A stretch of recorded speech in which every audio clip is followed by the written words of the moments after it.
My husband's business trips were a lie, and my Mills Church retreats were actually visits to his secret second family. The first crack in my perfect life appeared not because of a lipstick stain or a late-night text, but because of a simple airline mileage statement that came to the wrong email address. My husband, Julian, is a high-level consultant. Or at least, that's what Yves told everyone for the last 7 years. He travels to Mexico City once a month for project oversight, usually for 5 days at a time. I never questioned it.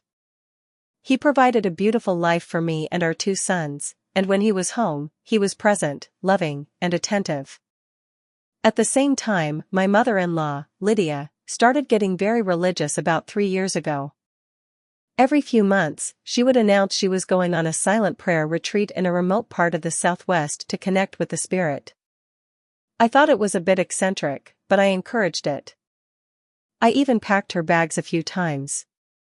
Last week, I opened Julian's laptop to print some school forms for our boys, and a notification popped up in the corner of the screen. It was a frequent flyer summary from an airline he doesn't usually use for work. I clicked it, thinking it was a mistake. I saw a history of flights, not to Mexico City, but to Madrid, Spain. And the flights didn't match his work schedule.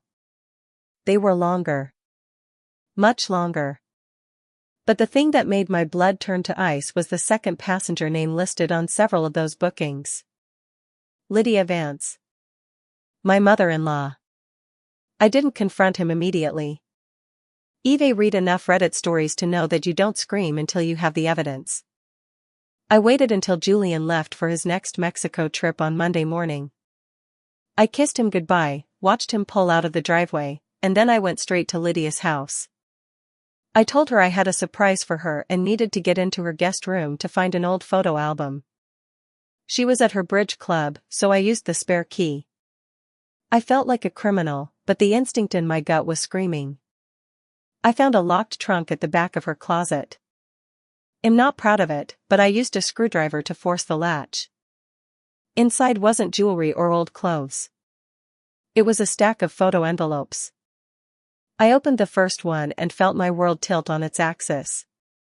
There was Julian, looking tan and happy, standing in front of a white-walled villa with a woman I'd never seen before. In his arms was a toddler, maybe 2 years old, who had the exact same cleft chin as my own youngest son.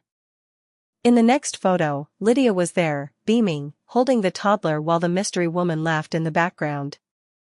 The date on the back of the photo was from 6 months ago, during the exact week Lydia told me she was at a silent retreat praying for our family's health. I spent the next 4 hours going through the trunk. I found a second set of birth certificates. I found bank transfers from Julian's personal account to a woman named Sophia in Madrid. I found a journal Lydia kept, where she wrote about her other grandchildren and how difficult it was to keep the 2 worlds separate. She wrote about how Julian deserved to be happy and how Sophia understood his soul in a way an American woman never could. She literally described her trips to Spain as her missions of love. I sat on the floor of that closet and realized that my entire marriage was a curated performance. Julian wasn't a consultant, he was a polygamist in spirit, if not in law. He had built a complete, functioning family 5,000 miles away, and his mother wasn't just a witness, she was the architect. She was the one who facilitated the travel, the one who kept the secrets, and the one who looked me in the eye every Sunday at dinner while knowing her son was fathering children with another woman. I didn't call the police. I didn't call Julian. I waited. I went home, picked up my kids from school, and acted like nothing was wrong.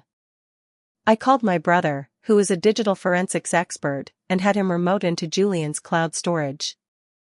By Tuesday night, I had it all. The photos of the villa, the lease agreement in Madrid, and the flight itineraries for the next 2 years. Julian returned on Friday night, looking exhausted from his trip. He brought me a bottle of high-end tequila, which I now realize he probably bought at the duty-free shop in Madrid. Lydia came over for dinner, talking about how peaceful her latest retreat had been. She actually looked at me and said, "Claire, you look stressed. You should come with me to the next retreat. The silence would do you good." I smiled, took a sip of my wine, and pulled out my iPad. Actually, Lydia, I've been looking into your retreats. They look amazing. Especially the parts where you visit the villa in Madrid. The architecture is stunning, isn't it?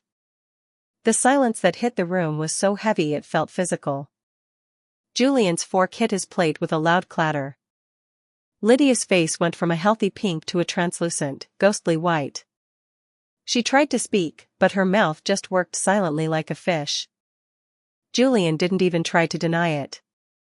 He just looked at the iPad, then at me, and his eyes went completely dead.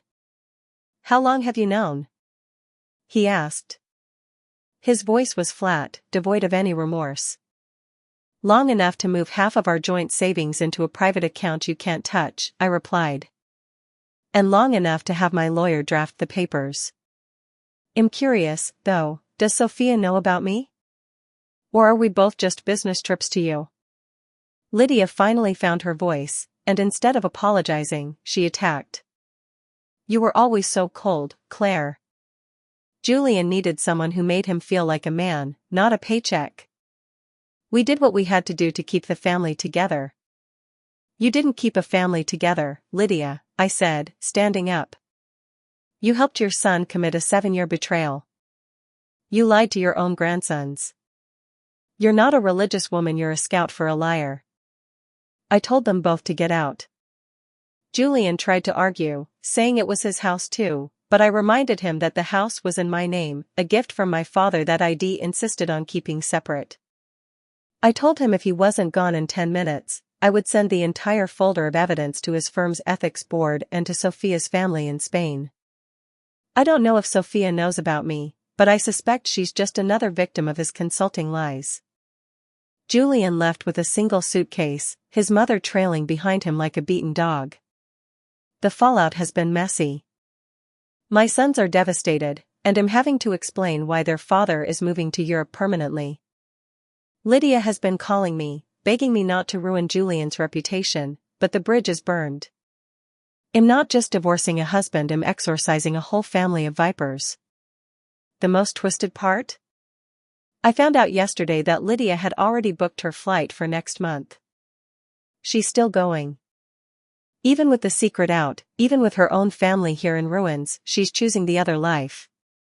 It turns out, you can't fix people who find peace in a lie.